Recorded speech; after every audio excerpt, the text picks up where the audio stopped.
He thought mocking a congresswoman in front of a packed courtroom would silence her. He didn't realize she came prepared with evidence that would land him in handcuffs before the hearing ended. It wasn't just any Tuesday morning in Dallas. You could feel it in the way people shifted in their seats, eyes flicking toward the heavy wooden doors of courtroom. For B, it was barely 9:05 a.m. when Jasmine Crockett walked in, not rushed, not rattled, just composed, like she knew something the rest of the room didn't. She wore a deep navy pantsuit. Sharp lines, no frills, her natural curls pulled back into a soft bun, not a strand out of place. She looked like exactly what she was, a U.S. congresswoman who wasn't there to impress anyone, just to speak the truth. The case was already a mess. A real estate mogul named Perry Knoll had been accused of laundering campaign donations through phony contractors. Big money, big names. A lot of people had something to lose if this came out. Jasmine had been called as a witness after records showed her office had unknowingly received one of the campaign donations connected to the scheme, but that wasn't why everyone was staring. They were staring because the judge presiding over the case, Judge Ronald Gentry, was known for one thing: control. Old school, stiff collar, no nonsense. But with a temper just under the surface. He'd been on the bench for over 25 years, and some said he'd grown too comfortable, too sure no one would ever challenge him. Jasmine took her seat at the witness table a few rows behind her. Her legal aide, Rena Dalton, sat with a worn leather folder tucked close. Two federal agents, plainclothes, stood near the back. They blended in unless you knew what to look for. Tight jaw lines, eyes scanning everyone, unmoving. The courtroom buzzed with tension, but it wasn't loud. It was the kind of quiet that feels loaded. A pause in the air, everyone waiting for something to snap. When Judge Gentry finally appeared, he didn't look at Jasmine, not once. He adjusted his robe, glanced at the defendant, and looked bored. But the moment Jasmine's name was called, he gave a smirk. Barely there, but enough to notice you. May proceed, Congresswoman, he said, voice dry like sandpaper. Try to keep it concise. We don't need political speeches here. There was a soft rustle in the gallery. A few people shifted, eyebrows raised. Jasmine didn't blink. She leaned into the microphone. Thank you, Your Honor. I intend to speak only to what I witnessed, she said. She began her testimony measured, clear. She explained the day her office flagged a campaign contribution that didn't add up, how her chief of staff had raised questions, how they reported it, and moved forward. But Judge Gentry wasn't listening. Not really, he kept interrupting. So you're saying you didn't catch it sooner? You expect us to believe that slipped past a sitting member of Congress? He was baiting her, looking for a stumble, a crack in her tone. But Jasmine didn't give him one. Her voice stayed level. She answered every question, even the sharp ones, without hesitation. Then came the comment.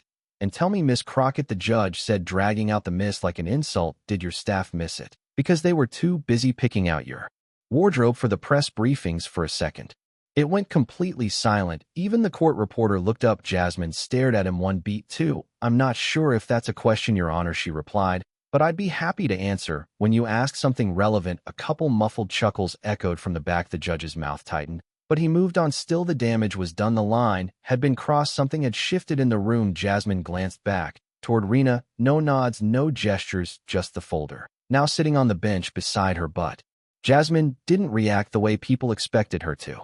Not yet. She was waiting for the right moment, and it was coming. Judge Gentry leaned back in his chair, the corners of his mouth twitching with something between smugness and annoyance. He'd always been the smartest man in the room, or at least that's what he told himself. But as he shuffled through papers and cleared his throat for the third time, it was clear he expected Jasmine to fold. She didn't. In fact, her silence had weight. She wasn't trying to win the room. She was reading it, watching, calculating. The jab about her wardrobe had landed like a slap in the face, not just to her, but to every woman who ever had to defend her presence in a room full of men trying to make her small. The judge called for a 5-minute recess to realign the schedule, but no one was fooled. He needed air, or maybe a mirror. The moment the gavel tapped, people stood too quickly. Jasmine stayed seated. She didn't check her phone, didn't speak. She just glanced at the folder next to Rena again, and this time Rena gave the smallest, slowest nod. Inside that folder wasn't gossip. It wasn't a last-ditch move or a bluff. It was research, connections, names, wire transfers. It had taken 2 retired investigators and a former IRS analyst 5 weeks to pull it together quietly. Jasmine hadn't intended to use it. She came to testify truthfully, fairly, without agenda. But when someone uses their seat of power to insult you in front of a packed courtroom, when they weaponize authority to degrade and distract, intentions change. When the judge returned, he looked refreshed, maybe too refreshed, like he'd just convinced himself he'd regained control. Let's continue, he said. Miss Crockett, kindly pick up where you left off, assuming there are no more fashion-related concerns. There it was again, smirking behind protocol. Jasmine didn't even look at him, Your Honor. She said, her voice smooth. Before I continue, I respectfully request permission to enter a short statement into the official record. That stopped him. Gentry looked up skeptical. This isn't a hearing for speeches, Congresswoman. It's not a speech, she replied. It's a request directly related to the integrity of these proceedings.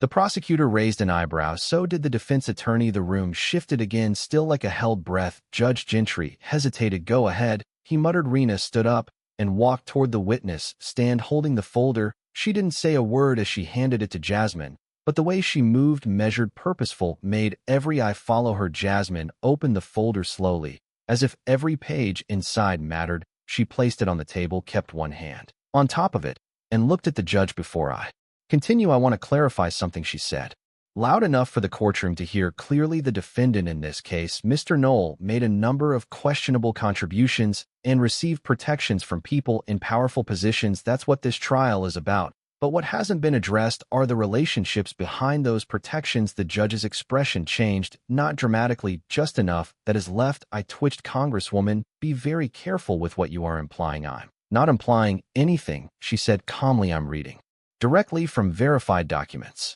She opened to the first page. In 2019, Mr. Knoll funneled $40,000 to a group of consulting firms linked to a real estate lobbying coalition. That coalition, in turn, hired the law offices of Gentry, Lee, and Broderick. Before Your Honor returned to the bench, he blinked. I fail to see how this. She turned the page. In 2020, Mr. Knoll's firm purchased a parcel of land through a third-party holding company. That land had previously been in escrow under the name of Gentry Real Holdings, LLC. The transaction closed during Your Honor's second term on the bench. Now the courtroom was dead silent. I have records of these transactions, as well as emails showing direct correspondence between Mr. Knoll's office and Your Honor's legal assistant, dated just 6 months before this case was assigned. The judge's hands gripped the armrests of his chair. Miss Crockett, Congresswoman, she corrected, finally looking him in the eye. But she wasn't done, not even close, and every word that followed would dig deeper than anyone in that room was ready for. You could almost hear the air in the room shift.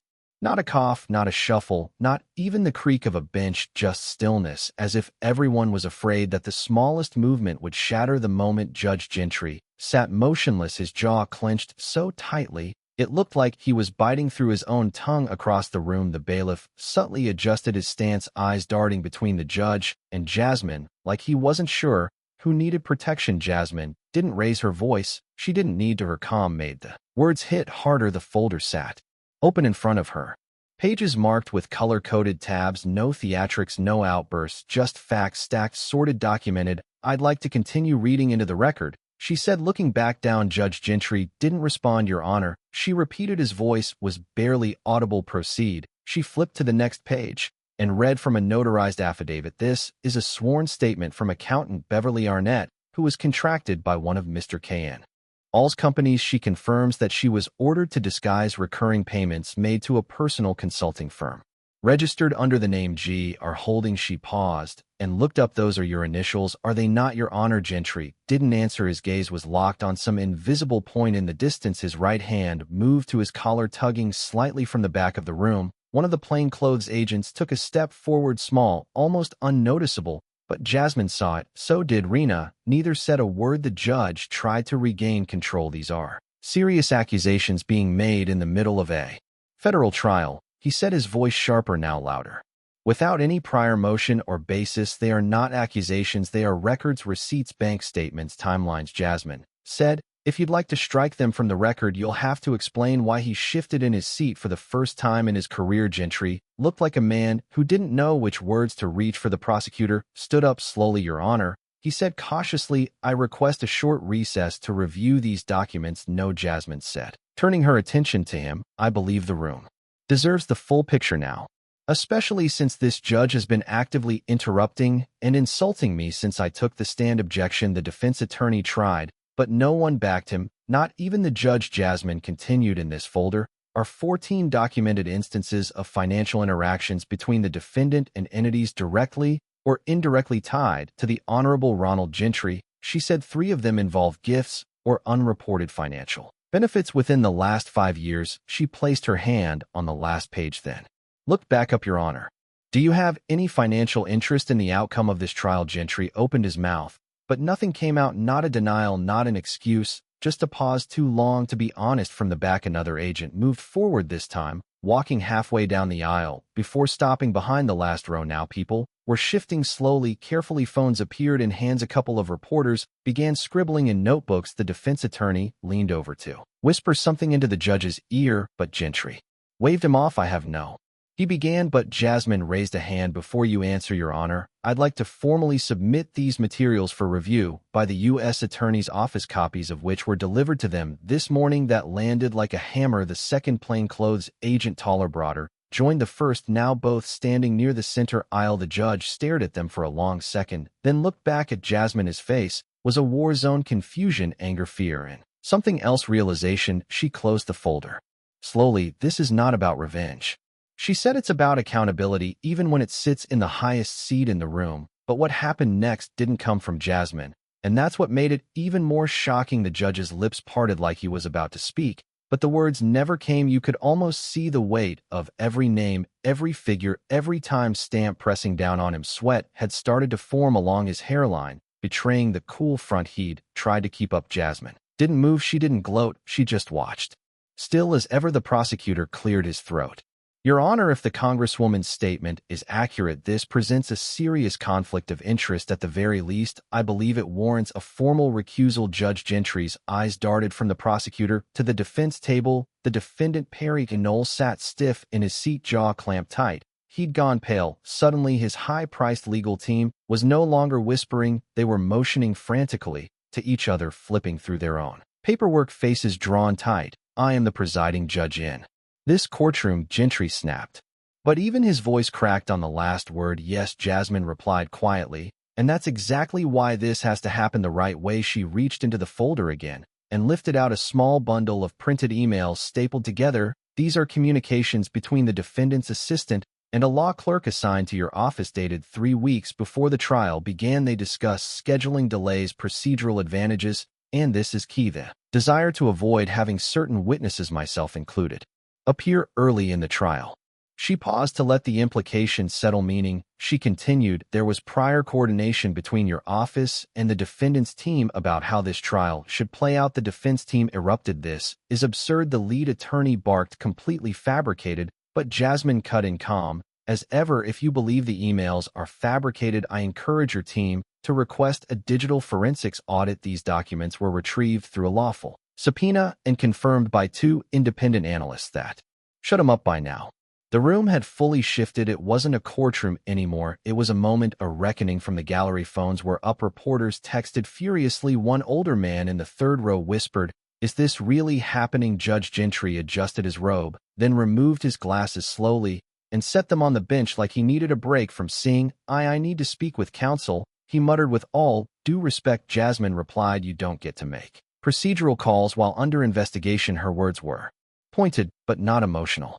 And that's what made them hit harder. She wasn't grandstanding. She was exposing the bones beneath the floor. The lead prosecutor took one look at the agents standing quietly at the back of the room, then turned to Gentry. Your Honor, at this time, I'm formally requesting a suspension of proceedings pending judicial review and an immediate recess for federal oversight. He glanced back at Jasmine, almost like he was asking permission with his eyes, but she didn't give him anything. This wasn't her show. She just brought the truth.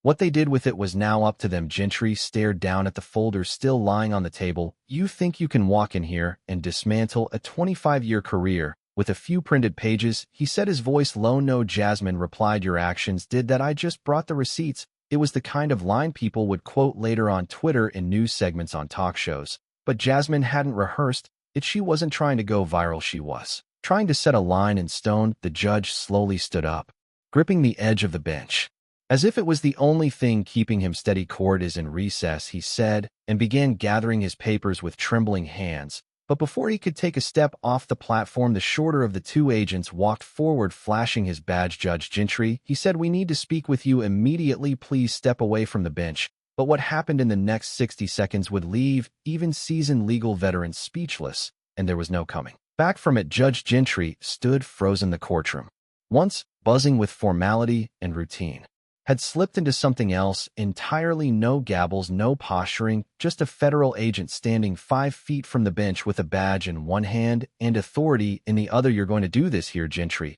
asked, his voice caught somewhere between disbelief and panic. "In my courtroom," the taller agent joined his partner, stepping in line with practiced ease. His eyes didn't blink. "Yes, sir," he replied. "We're executing a federal detainment order issued this morning by the Office of the Inspector General." The judge's face lost its color. He looked around, as if hoping anyone would object, would remind these agents who he was, but no one spoke, not the bailiff, not the prosecutor, not even the defendant's legal team. Everyone knew what they were witnessing had weighed. It wasn't just rare, it was nearly unheard of. "I want to consult my attorney," Gentry said, reaching for his phone. "Respectfully, sir," the agent said. As he stepped forward, "You'll have the opportunity to do that once we transport you to the district field office. For now, we ask that you comply peacefully." The judge's hand stopped mid-air, then slowly he placed it down, fingers tapping nervously on the polished wood. It was the most unsteady he had ever looked, and Jasmine Crockett was still seated, silent, unflinching, watching it all unfold. Without a trace of satisfaction, Gentry stepped down from the bench, his robe caught on the corner of his chair, forcing him to tug it loose awkwardly. That single moment, the clumsy pull, humanized him in the worst way. Not as a figure of respect or wisdom, but as a man who had finally run out of cover. The agents flanked him gently, but firmly. One reached for the cuffs while the other issued the formal Miranda warning. "You have the right to remain silent." The words, so often recited like background noise in crime dramas, suddenly felt jarring. Reel 2 real phones were up again. The reporters didn't even bother being discreet anymore. You could almost hear camera shutters clicking over the hush. One woman near the back put her hand over our mouth, whispering, "Oh my God," before realizing she'd said it aloud as the cuffs locked into place behind his back. Judge Gentry didn't speak, didn't look at anyone, just stared down at the floor, as if it might swallow him whole. The bailiff didn't move. He just watched, maybe in shock, maybe in agreement. The agents began escorting him toward the side door, where a separate corridor led directly to a secure vehicle entrance. One of them paused to radio. "In confirmation, 1 in custody, code 3 o'clock, 4 confirmed, preparing transport." Jasmine finally stood, no fist pump, no smug smile, just poise. She glanced once at Rena, who was already collecting the folder.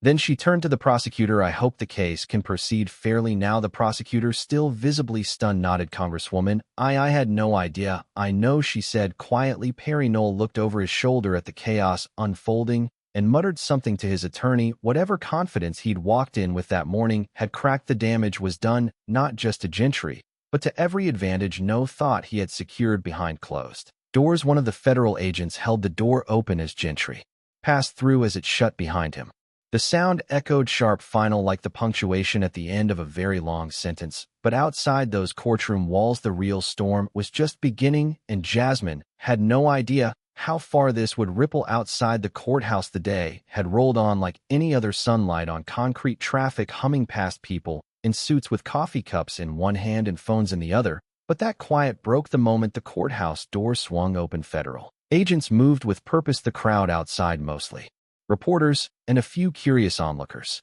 surged forward the second they saw the handcuffs. Some gasped, some shouted questions, but Judge Ronald Gentry didn't respond. He looked straight ahead, as if staring through the crowd, eyes fixed on some point far beyond the concrete steps. He hadn't covered his face. He didn't yell or argue. He just looked deflated, like the realization had fully landed. All the years on the bench, all the cases, the accolades, the authority, it didn't mean a thing now. Jasmine Crockett exited the courthouse minutes later, through a different side door.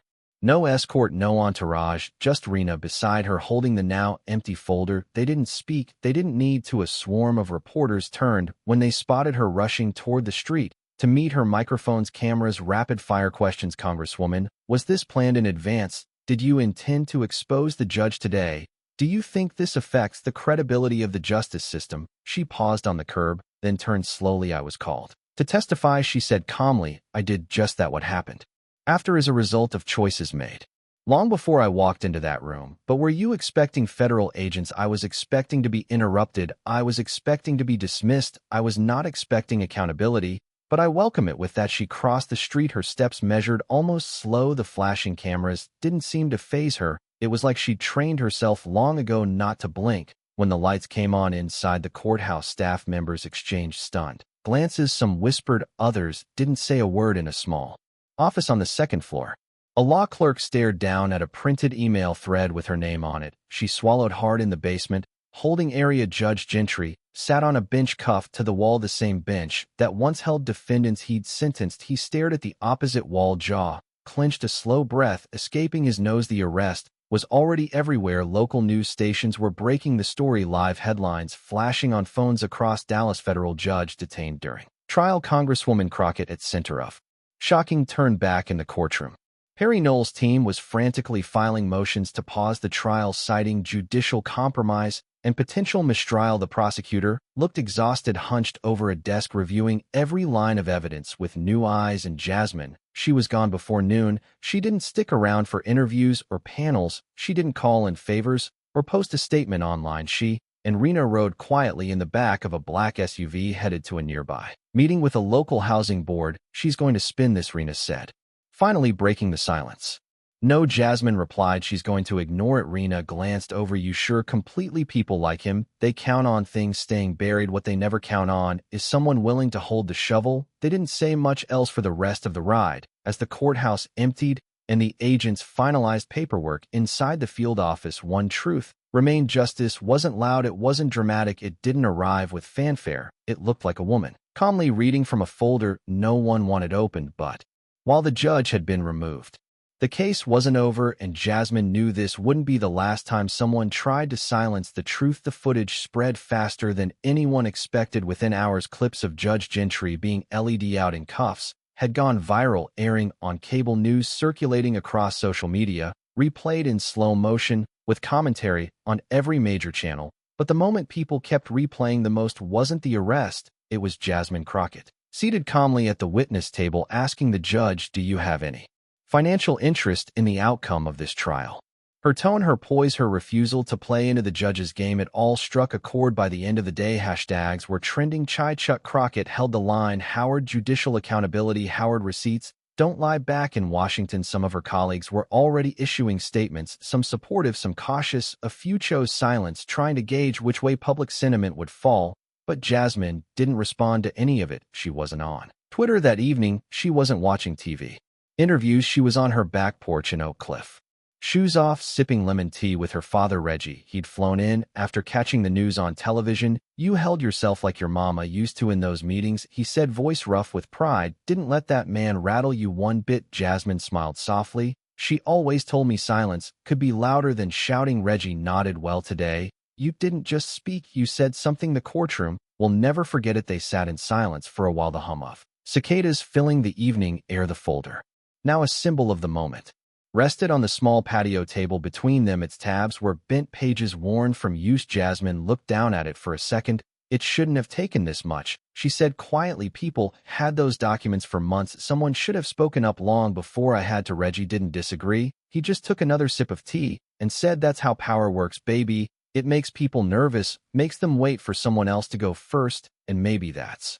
what it all came down to, being willing to go first, not because it was easy, not because the outcome was guaranteed, but because staying quiet wasn't an option." The next morning, federal prosecutors announced a formal investigation into several of Judge Gentry's past rulings. Whispers of campaign finance violations, bias in sentencing, and even off-record favors were beginning to surface. Other names were being mentioned too, quietly, cautiously. People who once stood beside Gentry were now backing away. As for the trial, it was reassigned to another judge within 48 hours. The prosecution was given a temporary delay to reorganize. Jasmine wasn't called back to testify. Her part was done, but what she had started had already reshaped the case. Outside the courthouse days later, a woman approached her. Mid-40s, business attire, looked like she'd come straight from work. "I saw what you did," she said, eyes locked with Jasmine's, "and I just wanted to say thank you. My daughter's watching, and she needed to see a woman stand her ground like that." Jasmine smiled, shook her hand. "Tell her it wasn't about standing tall, it was about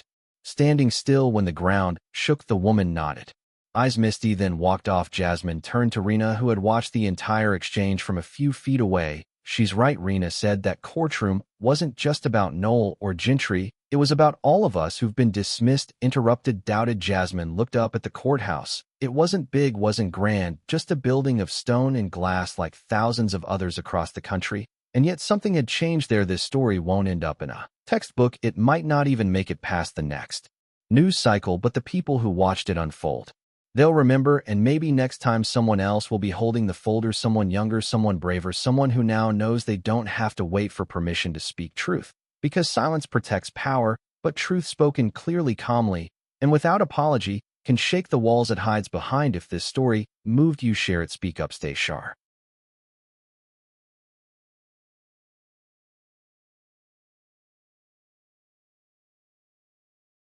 And subscribe for more stories that matter, not because they're dramatic, but because they're real. 1. Never underestimate the power of truth. Truth doesn't need to shout.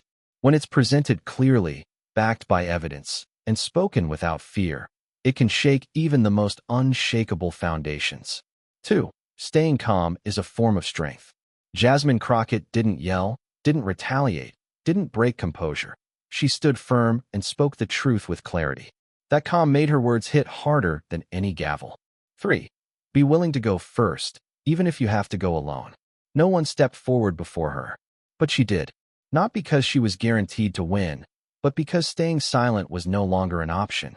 That courage opened a door for others to follow. 4. Don't let anyone make you feel small in a room you've earned the right to be in. When mocked and belittled, Jasmine didn't shrink. She reminded us all, you don't need to change to be respected. Others need to learn how to respect what they don't understand. 5. Be prepared. Preparation is the highest form of confidence. She didn't come to pick a fight, but she came ready. When challenged, she didn't react emotionally. She responded with facts.